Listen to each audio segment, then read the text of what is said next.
बहुत दूर एक जादुई जगह थी जिसका नाम था सब्जीपुर। यह एक ऐसी अनोखी दुनिया थी जहाँ इंसान नहीं बल्कि सब्जियाँ रहती थीं। नमस्ते दोस्तों, सब्जीपुर में आज सब मजे से रहते हैं। वहाँ टमाटर चलते फिरते थे, आलू बातें करते थे और बैंगन टोपी पहनकर घूमते थे। सब्जीपुर बहुत सुंदर था। वहाँ गाजर के पेड़ थे, पत्ता गोभी के बड़े बड़े घर थे और मटर की बेलों सब्जियों की खुशबू रहती थी। उस दुनिया का राजा था राजा कद्दू सिंह। वह बहुत गोल मटोल और हंसमुख था। उसके सिर पर हरे पत्तों का मुकुट रहता था।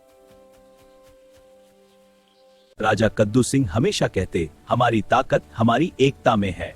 सब्जीपुर में हर सब्जी का अपना काम था। मैं रक्षा करता हूँ। सब मिलकर मजबूत हैं। टमाटर लोग शहर को रंगीन बनाते थे, गाजर स्कूल में बच्चों को पढ़ाती थी, प्याज डॉक्टर थे और मिर्च पुलिस का काम करती थी।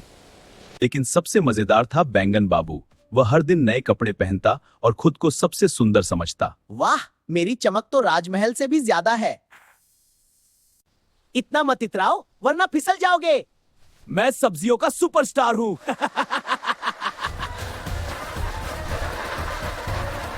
एक सुबह अचानक आसमान काला हो गया, तेज हवा चलने लगी। तभी खबर आई कि सूखा राक्षस सब्जीपुर की ओर आ रहा है। सूखा राक्षस? यह राक्षस जहाँ जाता वहाँ की सारी हरियाली सूख जाती।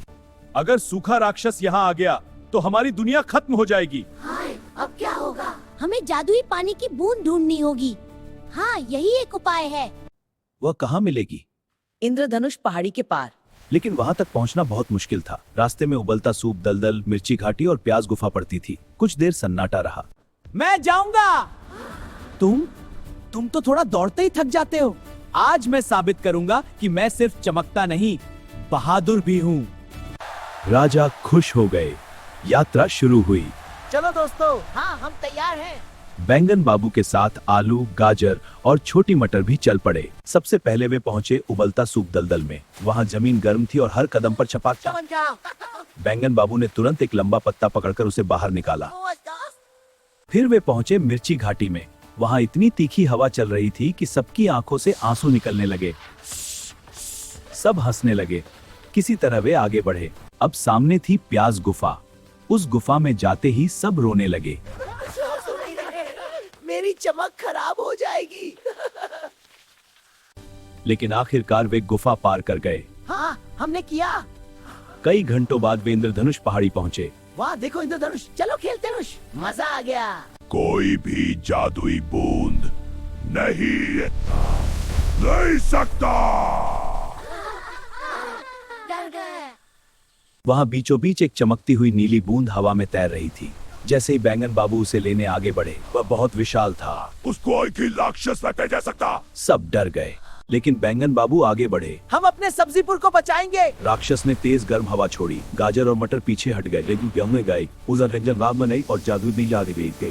लेकिन बैंगन बाबू आगे बढ़े। उन्होंने कहा, हम अपने सब्जीपुर को बचाएंगे। लेकिन बैंगन बाबू ने हिम्मत नहीं हारी। उन्होंने छलांग लगाई और जादुई बूंद पकड़ ली।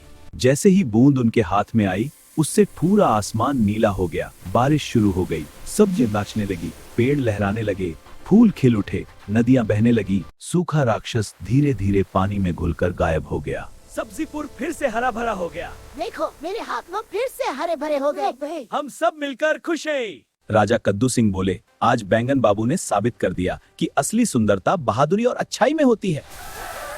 और उस दिन के बाद खुशियों से गूंज उठा।